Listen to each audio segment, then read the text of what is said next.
Éclairage sur un sujet de l'actualité économique. Taux de change à l'indicatif à l'interbancaire et au parallèle. Cours des principaux minerais de la RDC. Indice des prix à la consommation. C'est dans Jeudi Économie, chaque jeudi à 14 h après les infos. Et sa rediffusion jeudi 20 h. Jeudi Économie, émission présentée par Eric Ambago. Bonjour chers auditeurs, bienvenue à votre magazine hebdomadaire Jeudi Économie. Vous connaissez les rubriques, taux de change à l'indicatif à l'interbancaire et au parallèle. Vous aurez le cours des principaux matériaux d'exportation du pays, le panel de la ménagère et un invité pour commenter un sujet de l'actualité économique. Commençons par le taux de change. Béro Matona, bonjour. Bonjour Eric Ambago. Quelle est la parité aujourd'hui, franc congolais, principale devise étrangère? La parité franc-congolais principale devise étrangère à l'indicatif se présente comme suit. Un dollar américain vaut 2486,7691 francs congolais. Un euro équivaut à 2629,0154 francs congolais. Un franc CFA égale à 4,0079 francs congolais. Et un rand sud-africain vaut 131,5250 francs congolais. Eric, au marché parallèle, un dollar américain vaut 2535 francs congolais, un euro vaut 2538 francs congolais et un franc CFA équivaut à 3,5 francs congolais. Et quel est le cours des principales matières d'exportation du pays? Voici le cours des matières premières. La tonne du cuivre a enregistré encore une baisse, Eric. Elle coûte 8034 dollars américains contre 8233 dollars américains la semaine dernière. Le coût de la tonne du cobalt a connu une baisse après plusieurs semaines. Elle coûte 32 975 dollars américains contre 32 980 dollars américains la semaine passée. L'once d'or est vendue à partir de 1875,99 dollars américains contre 1930,99 dollars américains la semaine passée. Le baril du pétrole, Eric, revient à 93,7 dollars américains contre 89,26 dollars américains il y a une semaine. Et enfin, une tonne de cacao est vendue à partir de 3500 dollars américains contre 3642 dollars américains la semaine dernière. Merci Béro. Maintenant, on vous retrouve avant la fin de l'émission pour le panier de la ménagère. C'est un projet social et humanitaire à travers lequel les membres sont invités à participer, à donner de soi parce que chaque contribution personnelle enrichit ce beau projet communautaire. Il s'agit d'une coopérative. Est-ce que celle-ci peut participer véritablement au développement de la République démocratique du Congo? On en parle avec le président du conseil d'administration de la coopérative La Colombe, Monsieur Thierry Moussenepo, bonjour. Bonjour. Quelles sont les conditions pour créer une coopérative? D'abord, il faut commencer par définir ce que c'est qu'une coopérative. Parce qu'une coopérative rentre dans ce qu'on appelle globalement les microfinances, qui sont un ensemble d'activités qui sont tournées vers les personnes à revenus faibles, notamment l'épargne, les petits crédits, les assurances, les petites assurances, les transferts d'argent, et même on peut mettre dans cette catégorie la monnaie électronique. Tout cela rentre dans le cadre de la microfinance. Maintenant, il y a aussi une possibilité que ces épargnes et ces crédits se trouvent dans une structure qui est coopérative. C'est-à-dire dans ce sens que les membres qui viennent adhérer ont la propriété de cette structure en achetant une part sociale qui est déterminée. Par exemple, si la part sociale équivaut à 24 000 francs, une personne qui achète cette part sociale, elle devient membre et automatiquement copropriétaire à part égale avec les droits égaux que les autres membres. C'est cela qu'on appelle une structure de microfinance, une banque coopérative. Maintenant, les conditions. Ici en RDC, toutes ces structures sont régulées par la Banque centrale qui émet des directives qui, lorsqu'elles sont suivies, donnent la possibilité à ce qu'il y ait une autorisation pour que vous puissiez exercer sur l'étendue du territoire national. Et parmi les conditions, il y en a plusieurs, dont principalement la constitution des statuts, avoir ou être des membres qui se sont fédérés et ont accepté de créer cette coopérative. Il y a l'émission des identités ensemble avec les bonnes vies et mœurs, casier judiciaire et ainsi de suite. Il y a le plan d'affaires qui doit être déposé. Il y a aussi une libération des parts sociales qui doit être déposée auprès d'une structure financière, notamment une banque commerciale par exemple, et le paiement des frais administratifs de la Banque centrale. Tout cela, toutes ces conditions sont reprises dans l'instruction numéro 10 de la Banque centrale. Donc la Banque centrale a la charge d'encadrer ces coopératives.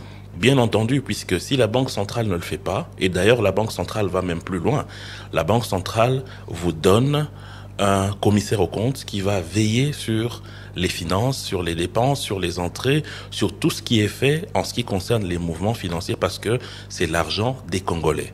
Et la Banque centrale a la responsabilité de veiller à tout ce qu'il y a comme masse monétaire qui circule en RDC, que ce soit au travers des commerces, que ce soit au travers des banques classiques, que ce soit aussi au travers des structures de microfinance. Alors comment fonctionnent concrètement ces coopératives? Elles fonctionnent comment? Justement, il faut se dire que les banques classiques ont un mal à aller vers les personnes qui travaillent dans les structures informelles par exemple, et aussi vers les petits épargnants.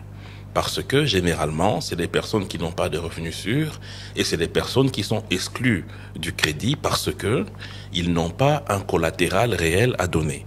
Une banque, lorsque vous allez solliciter, une banque classique, lorsque vous allez solliciter un crédit, ils peuvent vous demander comme collatéral votre salaire, votre indemnité de sortie, une parcelle, un véhicule, c'est-à-dire des biens qui peuvent permettre à ce que ils peuvent, lorsque vous êtes en difficulté de paiement, de pouvoir compenser pour récupérer leurs argents. Ça, c'est le premier élément.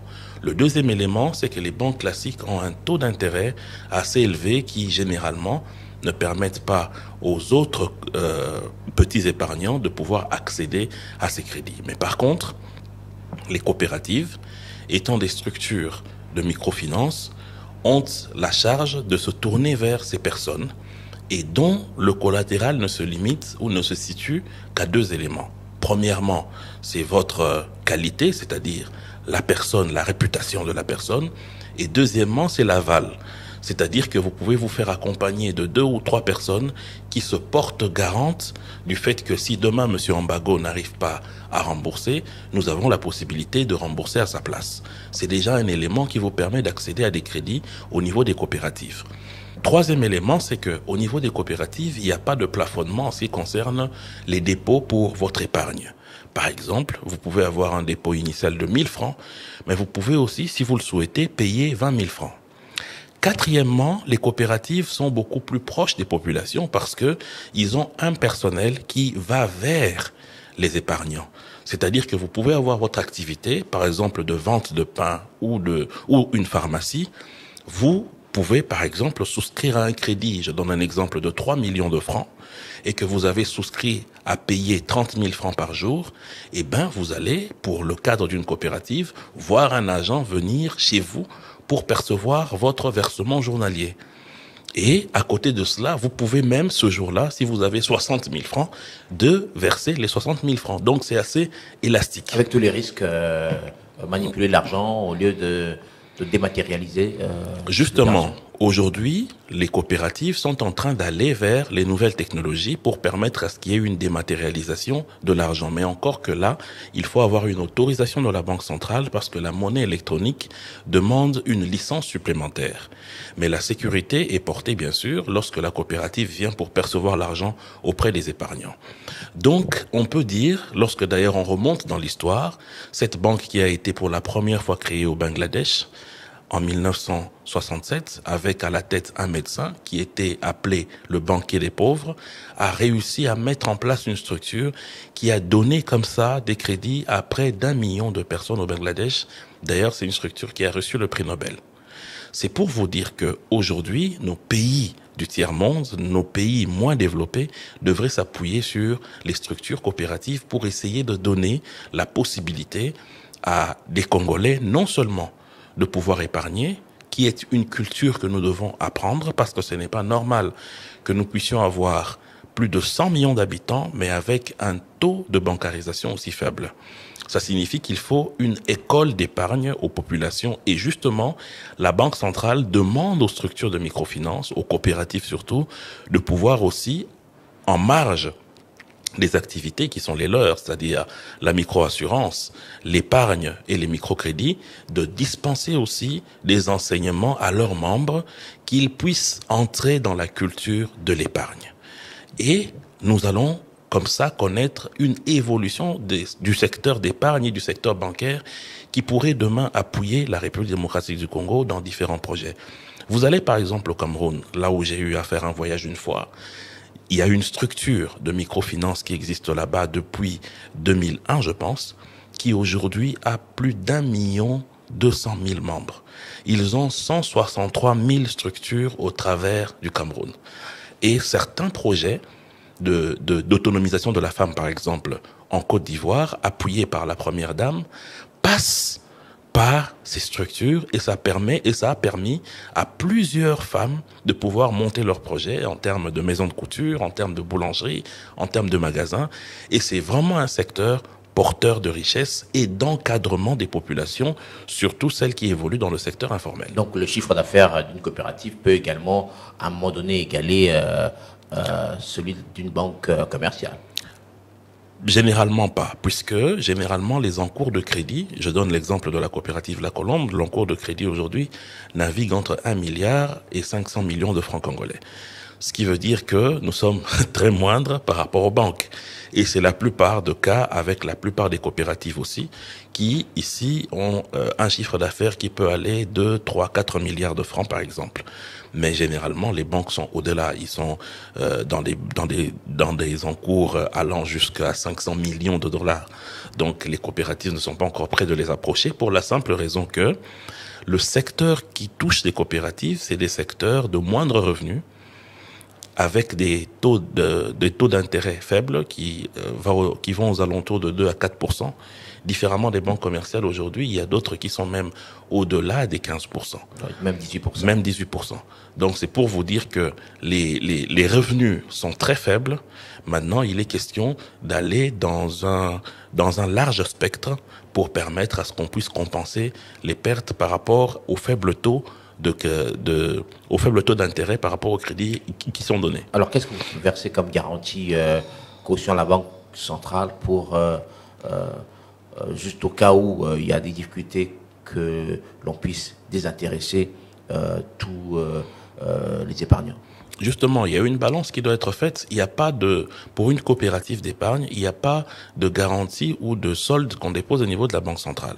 Mais par contre, au niveau de la banque commerciale qui est affiliée à votre structure, vous devez avoir un corollaire qui vous permet justement de parer à ce genre de problème. Mais généralement, cela n'arrive pas parce que les épargnes qui sont ainsi concentrées au niveau de la coopérative servent à redistribuer en termes de crédit. Parce que l'argent qu'a une coopérative, ce n'est pas l'argent qui est injecté par les actionnaires, parce que tous les actionnaires sont les propriétaires, sont les membres. Donc c'est cet argent qu'ils épargnent, à côté des libérations de leur part sociale, qui permet de créer justement cette assiette qui aide la coopérative à octroyer des crédits. Alors comment se finance justement une coopérative? Vous, par exemple, au niveau de la Colombe, ça s'est passé comment pour que vous puissiez avoir la facilité de pouvoir opérer en RDC? Généralement, c'est grâce aux membres qui, en achetant des parts, permettent à la coopérative d'avoir une assiette financière qui lui permettrait de prendre en charge ses charges fixes, mais aussi de s'occuper de ce qu'il y a comme mission, entre autres l'octroi des crédits. C'est-à-dire qu'aujourd'hui, si au niveau de la Colombe, la part sociale est à 24 000 francs, si vous avez 500 000 membres qui libèrent cette part sociale, ça vous fait à peu près 10 milliards. Et avec cet argent, vous pouvez avoir une possibilité de mobiliser pour donner des crédits. Et avec ces crédits et les bénéfices qui vont revenir en termes de pourcentage lorsque l'échéance tombe pour le paiement, qui va vous permettre de pouvoir soutenir vos charges fixes, mais aussi vous développer. Ces pourcentages est évalué à 4%. Ça varie entre 4 et 8%. Alors au niveau de la Colombe, quels sont les épargnants viennent de quelle catégorie? Voilà. Généralement, les épargnants viennent des secteurs informels. Vous allez vous rendre compte que 60% des personnes qui viennent épargner sont des maraîchères. Et généralement, et ça va peut-être vous étonner, ce sont les femmes qui sont les meilleures épargnantes.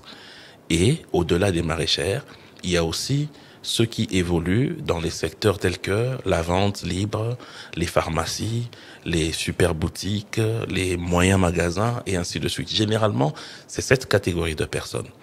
Mais aussi, il y a des chômeurs qui n'ont pas de revenus fixes, mais qui peuvent venir souscrire à un paiement, à un versement d'épargne chaque jour, et vous allez vous rendre compte qu'il peut emmener un projet et vous l'accompagnez dans l'exécution de ce projet par rapport à un financement. C'est aussi ça, par exemple, la particularité. Combien qu'on épargne, par exemple? Même 500 francs, même 1000 francs. Puisque vous devez savoir aussi que la coopérative, des fois, exécute la tontine, qui est ce système qui consiste à koboak à carte, comme on dit. Et généralement, la plupart des gens qui ont cette habitude de koboak à carte n'ont pas la possibilité d'accéder à des crédits. Parce que vous avez, par exemple, un monsieur dans un quartier qui, lui, fait ce système de koboak à carte, mais il n'est pas couvert par une autorisation de la Banque centrale. Du jour au lendemain, il peut disparaître avec votre argent. Et puis, il n'a pas la possibilité de vous donner des crédits. Donc, ce n'est qu'une activité d'épargne. Alors, mieux vaut le faire au niveau d'une coopérative parce qu'en ce moment-là, vous avez la possibilité d'abord d'obtenir un crédit et deuxièmement d'être couvert en cas de sinistre. Et troisièmement aussi, le fait est que la plupart des fois, les crédits qui sont octroyés sont donnés par rapport à l'appui des autres, ce qu'on appelle des village banking. Par exemple, vous pouvez avoir 10 ou 15 maraîchères qui décident de venir prendre un crédit. Eh ben, vous n'allez pas leur exiger une garantie en termes de corollaire comme une parcelle, un certificat d'enregistrement ou autre chose. Elles seront solidaires par rapport au crédit que vous allez donner à ce groupe. C'est-à-dire, lorsque une d'entre elles n'arrive pas à payer, ce sont les autres membres du groupe qui suppléent pour combler son vide. Donc, un individu ne peut pas solliciter un crédit au niveau de la coopérative. Un individu peut solliciter, mais je vous donne les autres types aussi, avec la possibilité des village banking où vous avez 10-15 personnes qui viennent solliciter et toutes ces personnes sont la garantie des unes et des autres. Mais si c'est un individu... Si c'est un individu, il n'y a pas de problème. Il devient d'abord membre de la coopérative et c'est ce qui est fait partout.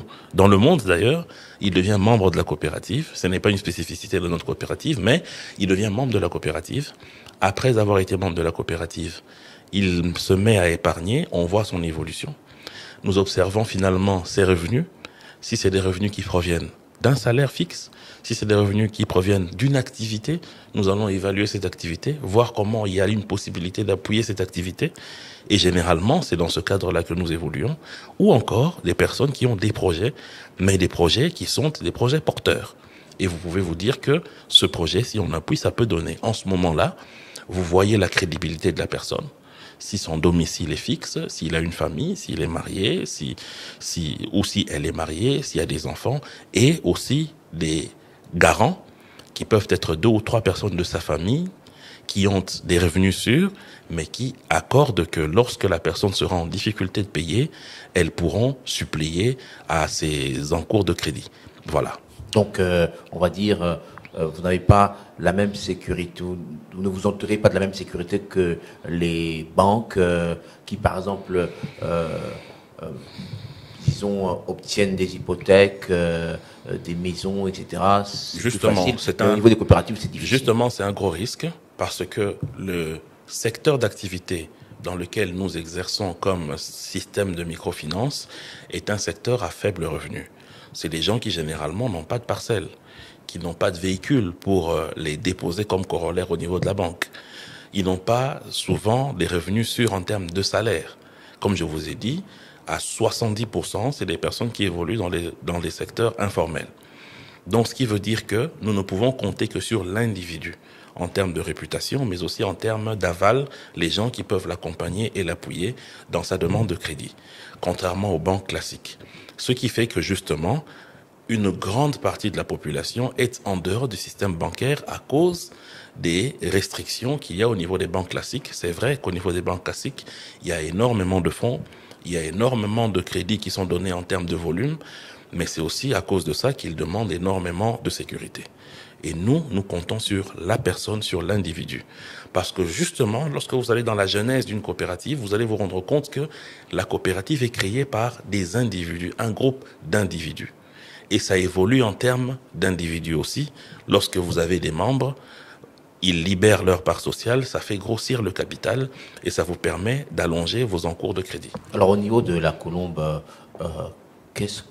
combien de membres vous avez depuis votre création? C'est depuis quand que vous êtes opérationnel? La Colombe existe depuis maintenant 4 ans. Et nous avons à peu près entre 10 et 15 000 membres qui ont libéré les parts et qui travaillent avec nous de manière quotidienne. Pour l'instant, nous ne sommes qu'installés ici à Kinshasa. L'idéal, c'est d'aller au-delà de Kinshasa pour toucher aussi l'arrière-pays. Et ces membres viennent de quel secteur? Généralement, des secteurs informels. Vous allez trouver des maraîchères, vous allez trouver des vendeurs ambulants même, vous allez trouver des motocyclistes, vous allez trouver des enseignants, vous allez trouver des préfets d'école, vous allez trouver aussi des magasins, des pharmacies, et ainsi de suite. Alors, est-ce qu'ils sollicitent des crédits à tous ces membres? Oui. En tout cas, la plupart des fois, lorsque vous voyez un Congolais ou une Congolaise approcher une structure de microfinance, la première idée qu'il vient avec ou qu'elle vient avec, c'est d'obtenir un crédit. Parce que je peux vous dire que nous avons un peuple fantastique qui est rempli d'énergie et qui a énormément de projets. Et vous allez vous étonner de la façon dont, surtout les jeunes, tiennent des projets qui peuvent vous faire rêver. Mais malheureusement, la plupart de ces jeunes n'ont pas les moyens qu'il faut, qui pourraient leur permettre de pouvoir évoluer. Nous-mêmes, nous avons été à l'époque butés avec ce genre de problème. Vous allez vous rendre compte que vous avez un bon projet, ce qu'on appelle un projet bancable, mais vous n'avez aucune banque qui va vous accompagner pour la simple raison que vous n'avez pas de corollaire conséquent à déposer sur la table de cette banque. Ce qui veut dire qu'aujourd'hui, la coopérative, justement, régule ce problème, mais à échelle beaucoup plus moindre. Et donc, lorsque ces personnes arrivent, nous commençons d'abord par leur enseigner ce que c'est que l'épargne. Parce que c'est aussi cela notre tâche, c'est d'enseigner à ces personnes d'épargner. Parce que vous allez vous étonner, la plupart des Congolais, en tout cas je peux dire ceux qui sont en mesure de se mouvoir, ont l'argent qui circule ou qui passe par leurs mains. Vous allez vous rendre compte, après une interview d'échange avec les personnes qui approchent la coopérative, en lui posant des questions, vous allez vous rendre compte que par mois, elle ne fait peut-être pas grand-chose comme activité, des coups de main à gauche à droite, mais par mois, il y a 300, 400 000 francs qui passent entre ses mains. Mais n'ayant pas la culture de l'épargne, il dépense cet argent sans pour autant se rendre compte de la masse monétaire qu'il manipule. Il peut obtenir, après un coup de main aujourd'hui 20 000 francs, demain 50 000 francs, il peut utiliser une partie pour acheter ses mégas, ça c'est la plupart des cas pour les jeunes, pour acheter du crédit, pour boire un pot avec les amis. Mais lorsque vous comptabilisez ensemble avec lui, vous vous rendez compte qu'à la fin du mois, il est entre 300 ou 400 000 francs et même au-delà. Maintenant, lorsque vous lui apprenez l'épargne et qu'il commence à épargner, vous allez vous rendre compte que son carnet grossit et lui-même il est étonné. Et en ce moment-là, vous pouvez maintenant réfléchir ensemble avec lui de la possibilité de la mise en place de son projet et des possibilités de le soutenir financièrement. Et en ce moment-là, ce sont les avals qui arrivent pour appuyer comme garant et vous signez, vous lui octroyez le crédit et nous accompagnons l'activité. C'est-à-dire que nous ne vous donnons pas le crédit et vous partez. Mais d'abord, on va s'assurer qu'avant, vous ayez une formation sur l'épargne, mais aussi une formation sur le crédit. Parce que la plupart des gens commettent l'erreur. Et ça, j'ai entendu ça de la bouche de plusieurs Congolais, monsieur Ambago, c'est qu'ils vous disent, les banques, ils utilisent leur argent pour nous donner des crédits, mais généralement, ces crédits, cet argent ne nous sert pas et nous sommes obligés de payer. Mais c'est parce que les gens ont un mauvais logiciel en ce qui concerne le crédit. Vous vous retrouvez avec des dettes ou des besoins de consommation, ce qu'on appelle les crédits de consommation. Ce sont les plus mauvais crédits lorsque vous allez pour contacter une structure de finance pour vous donner un crédit. Par exemple, vous avez un besoin d'acheter une télé. Une télé, c'est un passif. Ça ne vous rapporte rien. Et lorsque vous n'avez pas un salaire ou une activité permanente qui vous rapporte de l'argent, vous prenez un crédit de $1000, vous allez acheter une télévision, la télévision ne vous rapporte pas. Vous allez acheter des habits, ça ne vous rapporte pas. Vous utilisez pour vous marier, ça ne vous rapporte pas. Alors en ce moment-là, vous allez vous retrouver, c'est vrai, après avoir répondu à votre besoin existentiel ou pas, avec une dette réelle que vous êtes obligé de payer. Et vous allez être là à vous plaindre, mais comment est-ce que j'ai pris un crédit? Non, mon élo, mais tu as acheté la télé. La télé ne te rapporte pas. C'est comme ça que nous conseillons aux gens de prendre des crédits, c'est vrai, mais de les injecter dans les activités, soit qui existent, soit qui peuvent exister, mais qui sont rémunératrices. Est-ce que vous donnez, pardon, combien à une femme maraîchère? Vous lui donnez combien quand elle sollicite un crédit? Je vais vous étonner, monsieur Mbago. Je connais une femme. C'est parmi les meilleures clientes et les personnes les plus dynamiques que je connaisse. Elle a 5 tables de vente de fumbois dans le marché de Selembao. Cette femme, par jour, réalisait un chiffre d'affaires de près de 200 000 francs congolais. Par jour? Par jour, monsieur Mbago. À la fin du mois, elle avait entre ses mains près de 6 millions. Vous imaginez? Et cet argent, elle le gardait dans sa maison, sous le lit, dans des sacs, ainsi de suite. Et elle a décidé d'approcher la coopérative parce que un de ses neveux était venu lui chipper de l'argent dans sa maison. Elle a décidé de partir épargner quelque part. Et c'est comme ça qu'elle nous a rencontrés. Et nous l'avons aidée, nous l'avons accompagnée, en lui donnant un crédit pratiquement au triple de ce qu'elle réalise comme recette chaque mois. Et aujourd'hui, cette femme s'est lancée dans l'agriculture. Donc non seulement aujourd'hui elle vend le produit fini, mais elle est maintenant dans la production, c'est-à-dire dans l'amont. Ça lui permet de planter ce qu'elle vend et de venir revendre là où elle a ses étalages. Et cette femme, si je vous la montre, vous ne saurez même pas qu'elle est peut-être en de meilleurs revenus que d'autres responsables qui, costume, cravate, vont en ville chaque jour. C'est pour vous dire que réellement, il y a une énergie énorme en RDC. Il y a énormément de potentialité dans le chef de chacune de nos populations. Il suffit seulement de les aider à comprendre les choses, de les accompagner et il y aura un boom dans ce pays. Combien de crédits déjà libérés par la Colombe?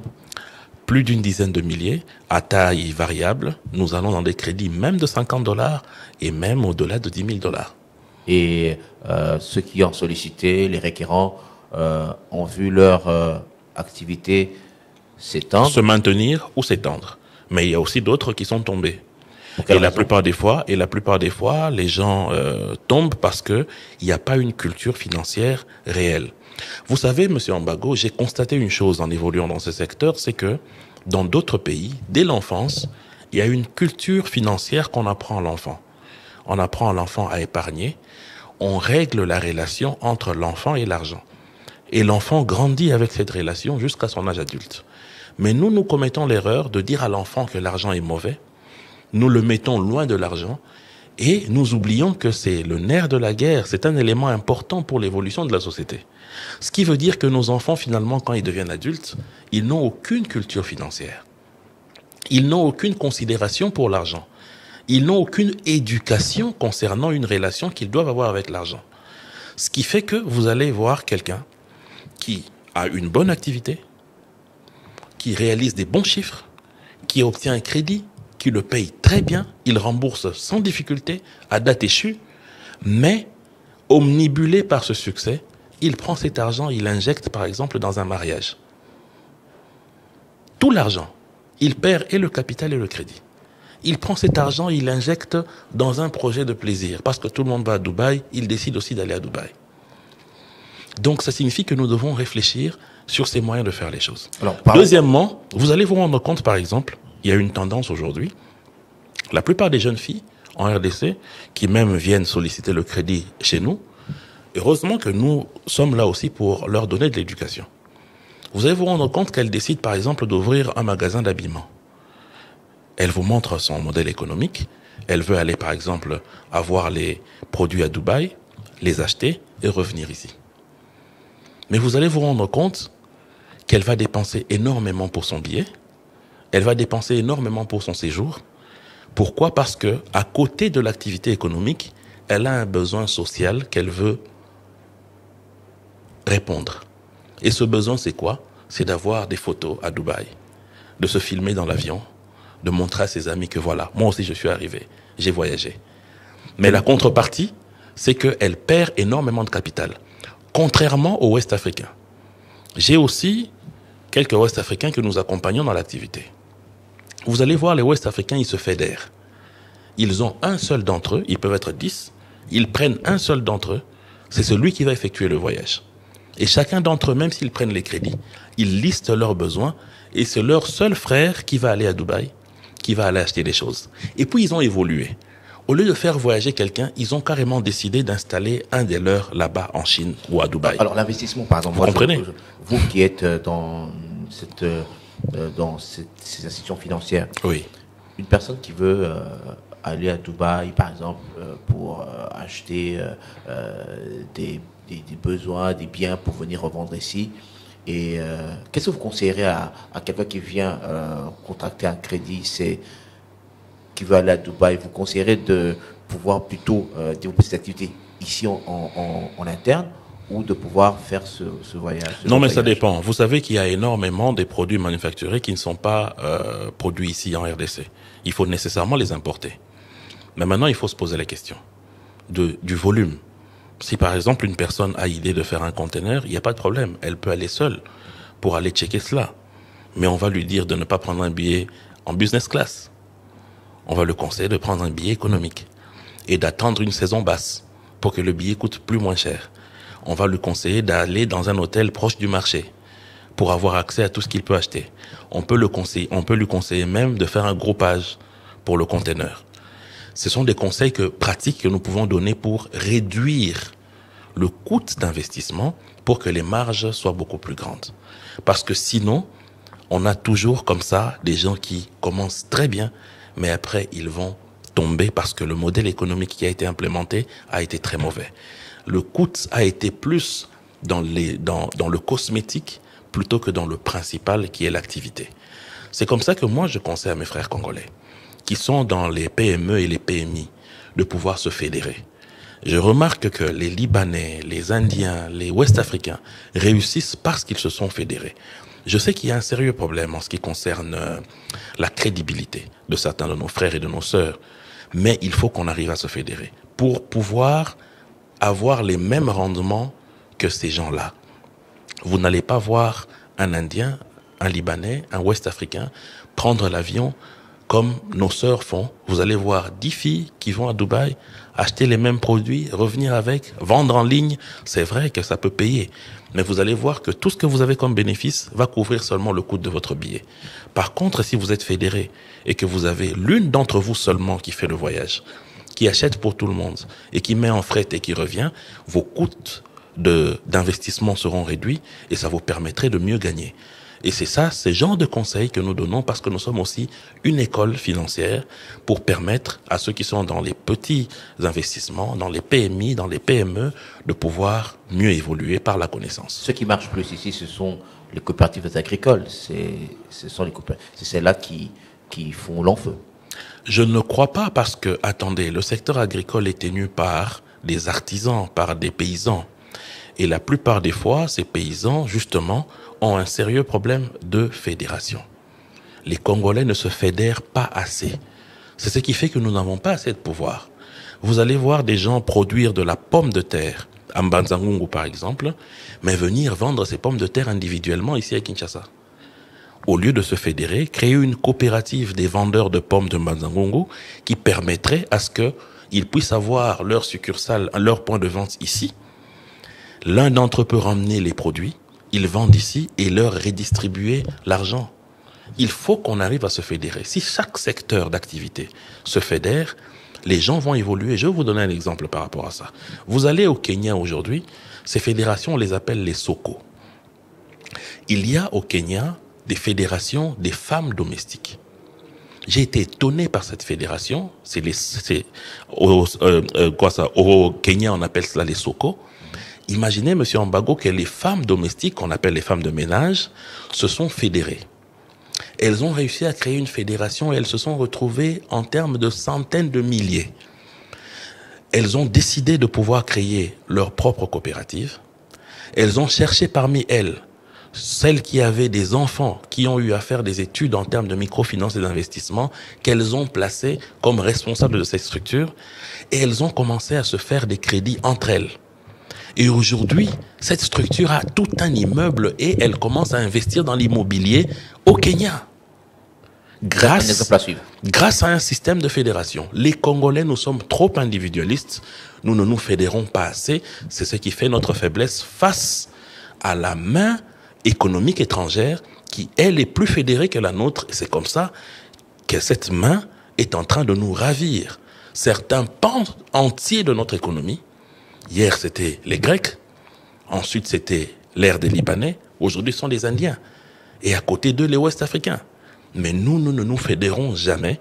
C'est ce qui fait que notre politique économique individualiste nous emmène à l'échec, malheureusement. Est-ce que vous aidez disons, les personnes que vous rencontrez à développer ce réflexe? Nous conseillons cela, même si cela ne prend pas encore, parce que les gens sont dans un jeu individualiste, et malheureusement, les Congolais sont dans le m'as-tu vu. Je venais de vous le dire.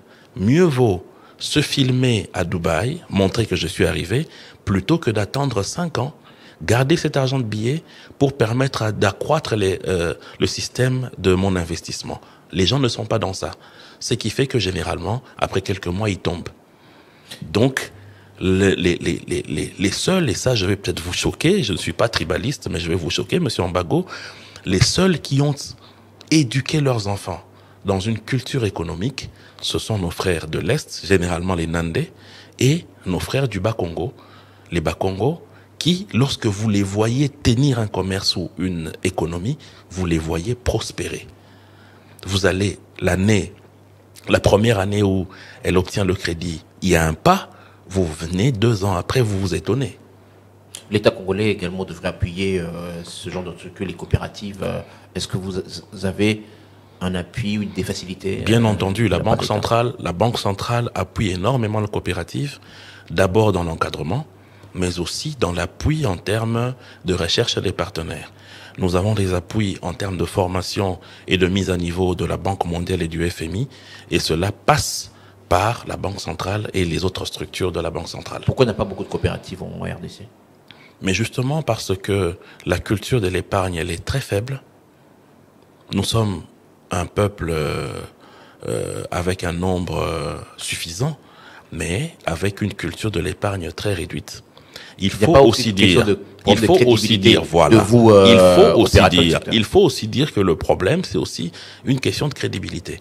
Les Congolais ont connu des banques classiques ici qui se sont effondrées et les épargnants n'ont eu que leurs yeux pour pleurer.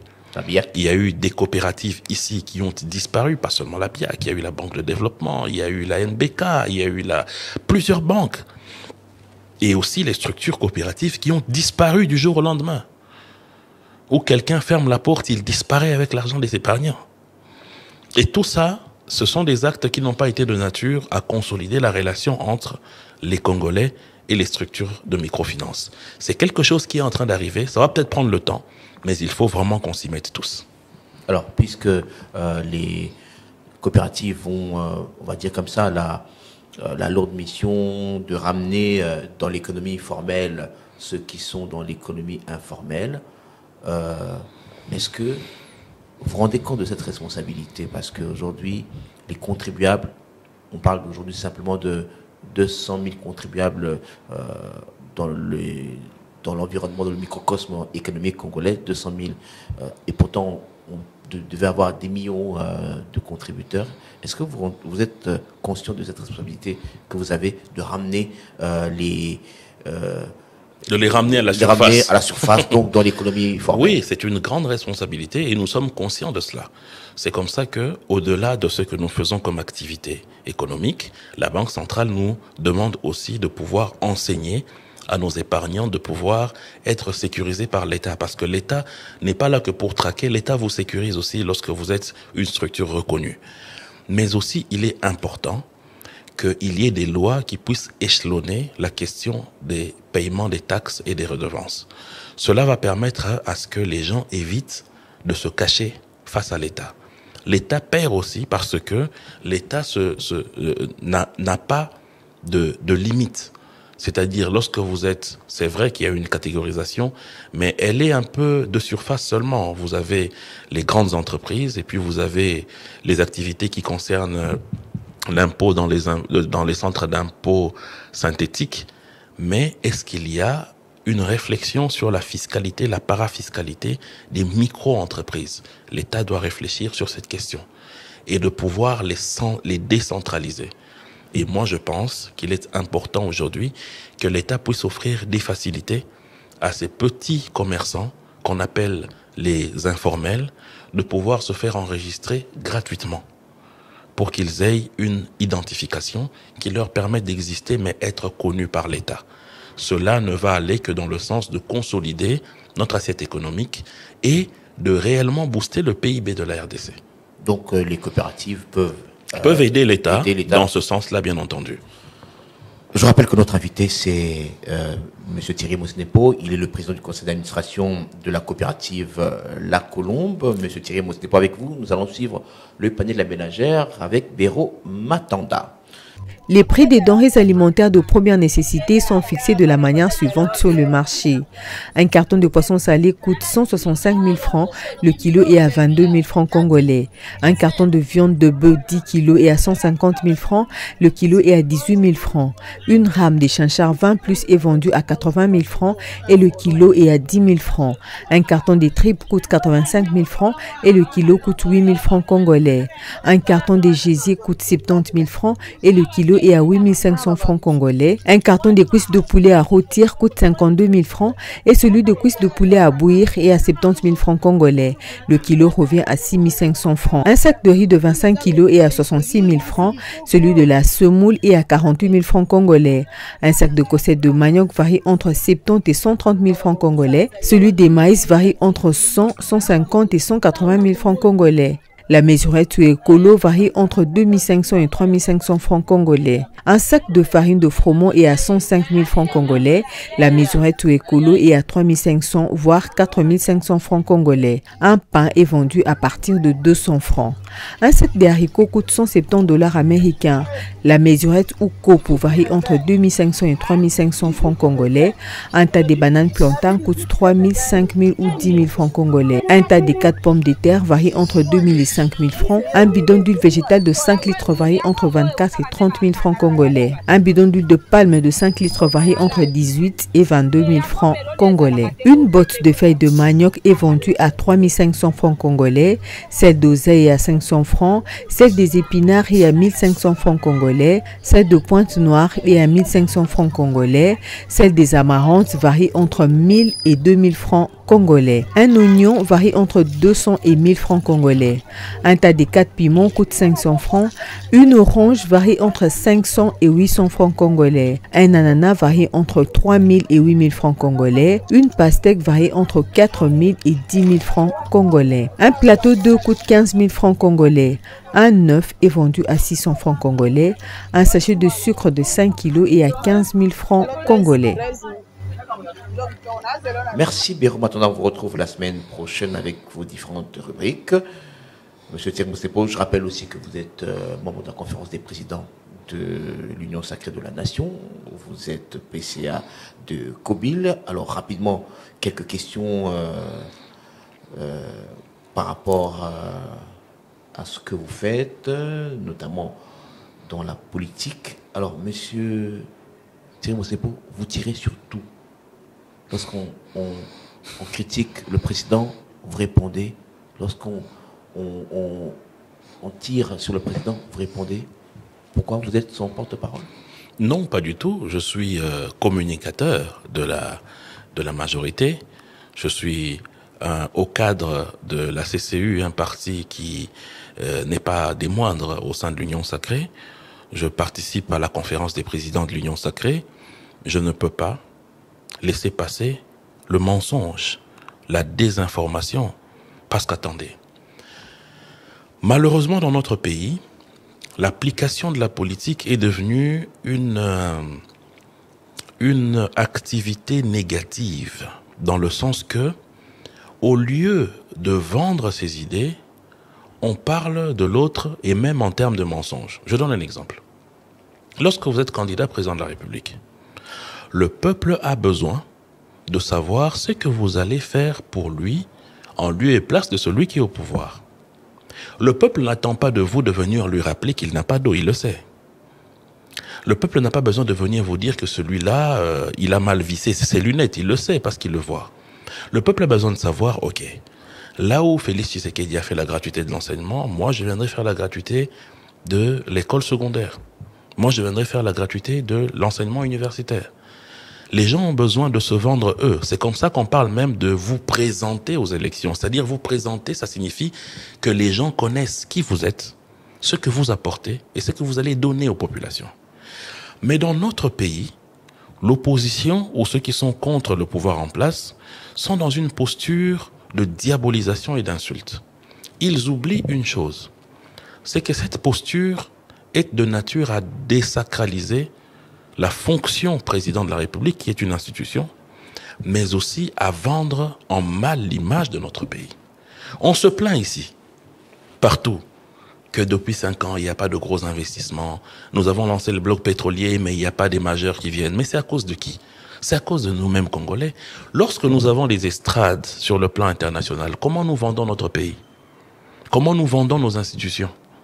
Certes, le Congolais, opposant ou pas, a le droit de dire que je ne suis pas d'accord avec cette manière de gérer les choses. Mais est-ce que cela donne le droit de mentir, de dire des âneries ou de dire des faussetés? Regardez ce que l'ancien président de la CENI a eu à dire il y a quelques jours.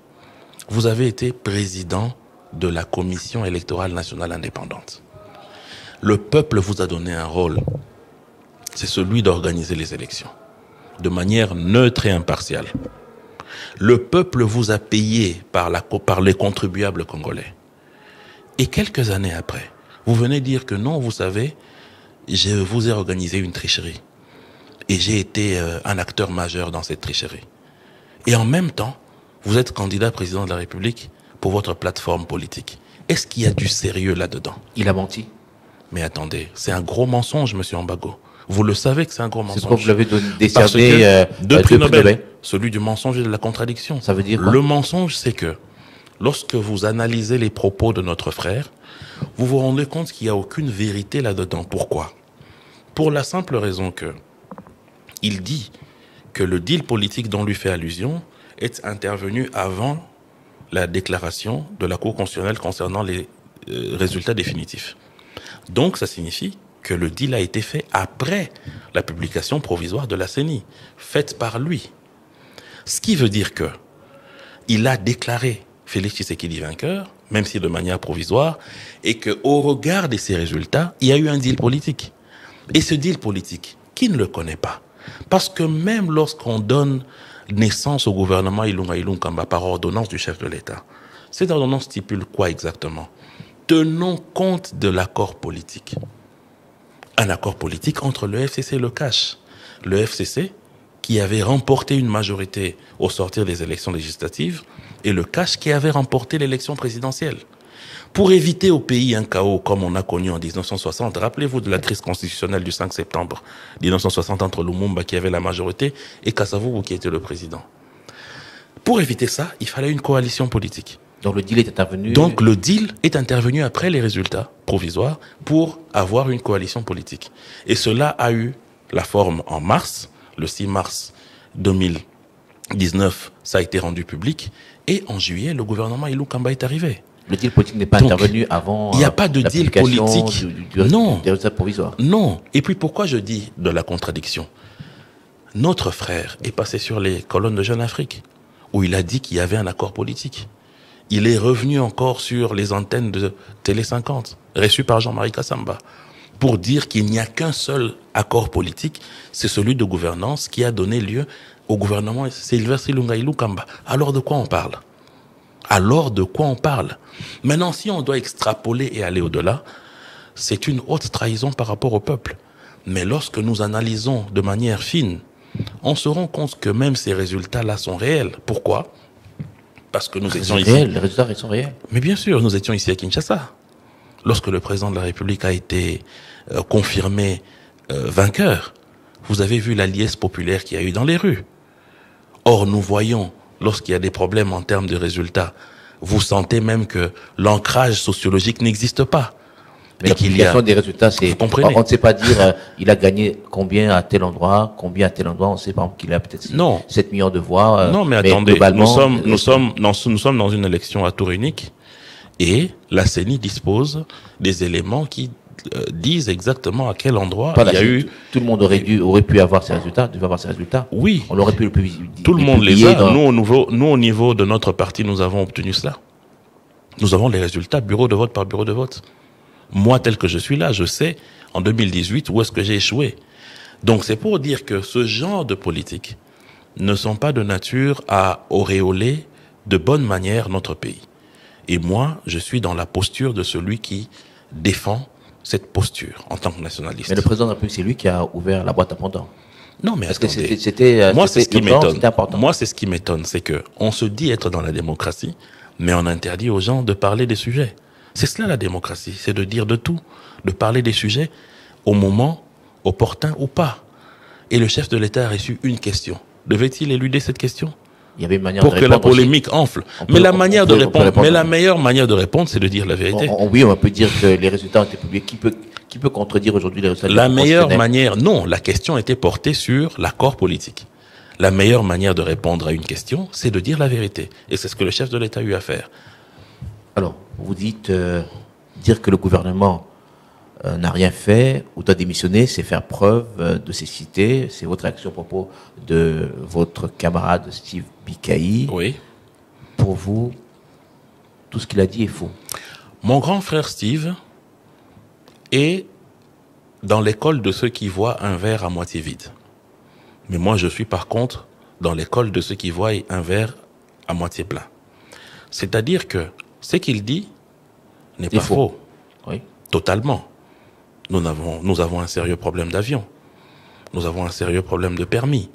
Nous avons un sérieux problème de carte d'identité. Mais c'est une situation qui ne date pas d'aujourd'hui.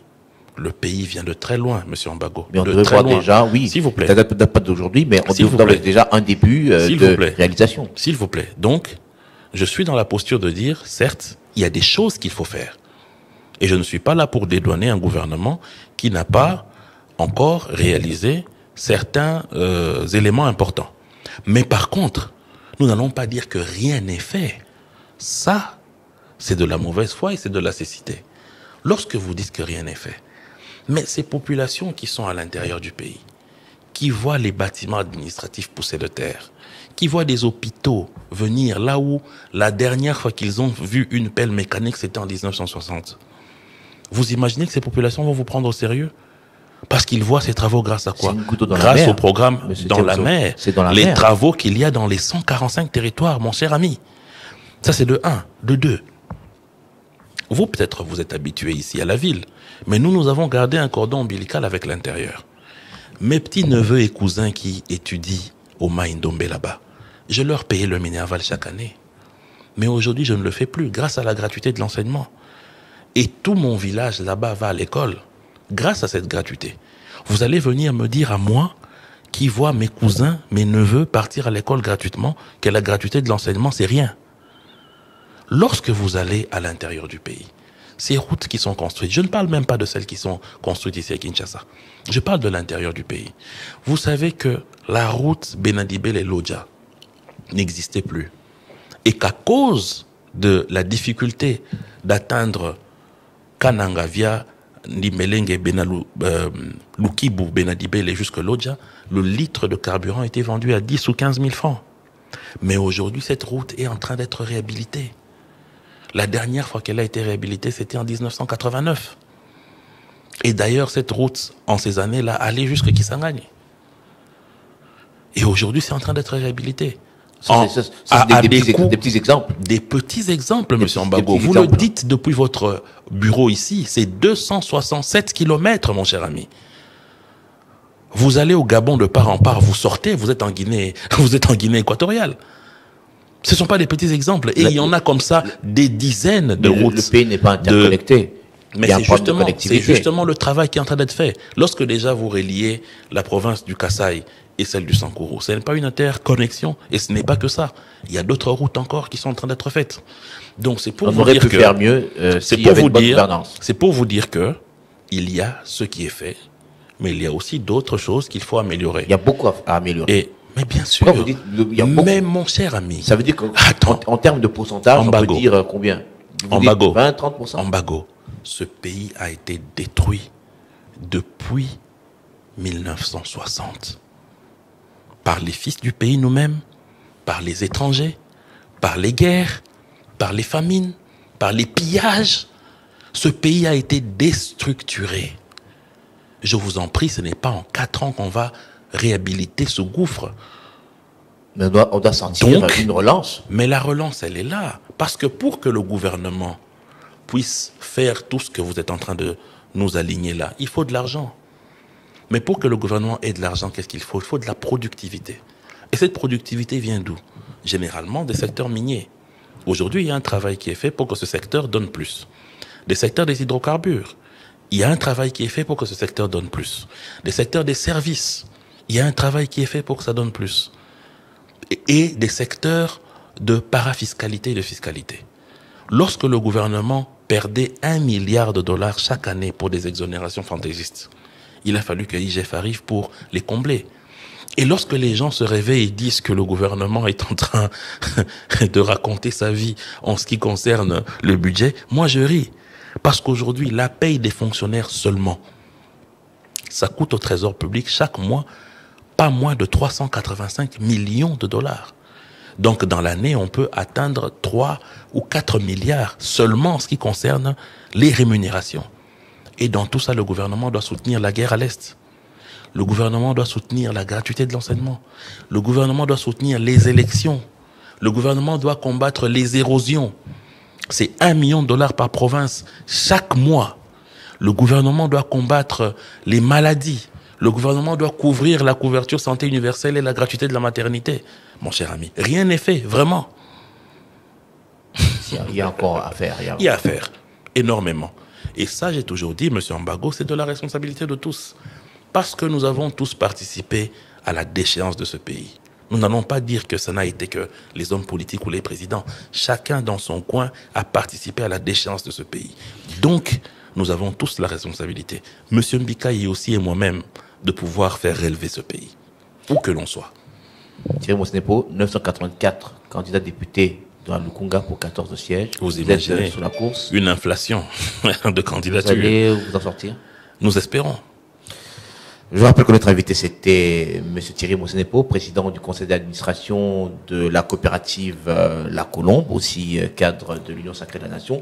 Merci, M. Thierry Mosenepo, d'avoir répondu à l'invitation de l'économie. Merci à Miguel Meno, le réalisateur. Merci à Patrick Mugongo et Grace Lema qui ont assuré la partie technique de cette émission. Vous pourrez suivre également cette émission sur notre page Facebook, Jeudi Économie, avec Eric Ambago. À très bientôt. Éclairage sur un sujet de l'actualité économique. Taux de change à l'indicatif à l'interbancaire et au parallèle.